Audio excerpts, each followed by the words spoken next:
Okay, so our next change is round about a more engaging learning experience. So Scott, what's that going to look like for volunteers?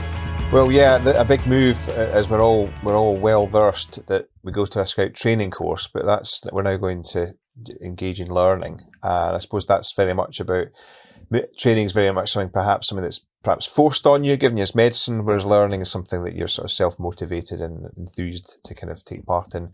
There's more sort of what's in it for me, I suppose.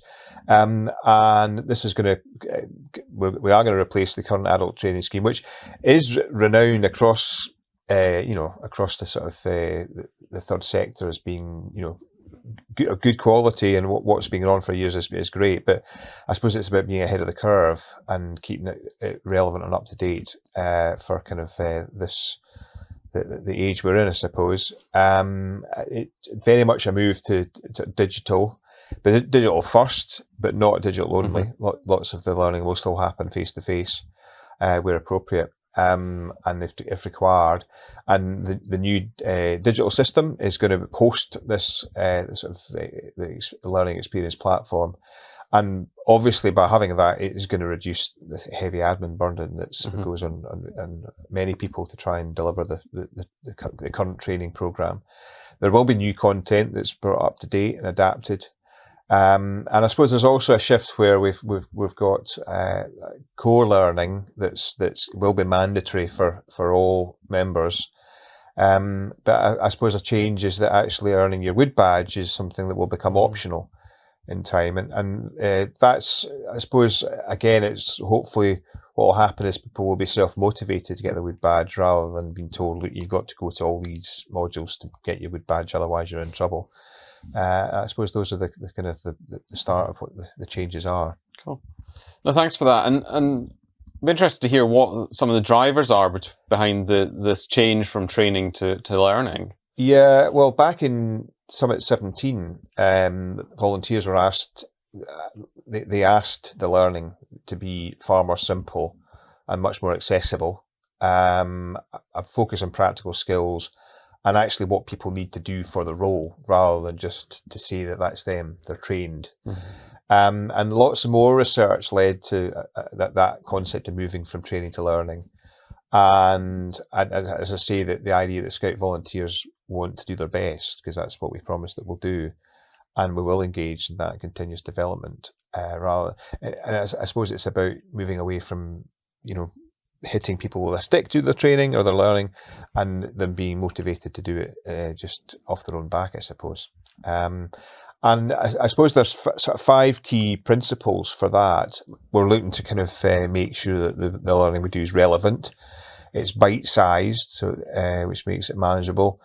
It's collaborative, accessible for all, and an idea be that it's digital first, but not digital only.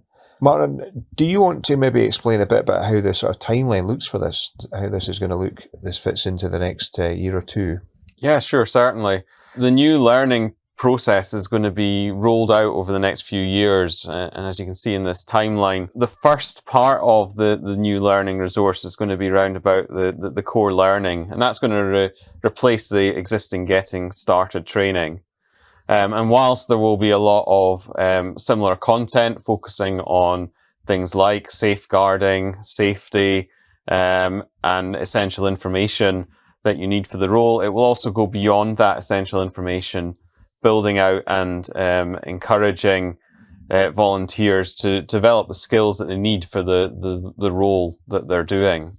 And as you mentioned, Scott, volunteers will then have the opportunity to branch out, and that training will come in the second stage in 2024, which will allow volunteers to focus on the learning and developing the skills and knowledge that's going to be most relevant for the role that they're doing. So they'll be able to develop their own personalized learning journey, as opposed to at the moment where most roles have to do the same set of training modules. And then finally, the manager and supporter training, which those in roles such as mine are expected to complete, that will be the last part of the transition, probably in 2025, where that will be moving over onto the new system. So it is important to emphasize that this is going to be a journey to the new learning, platform.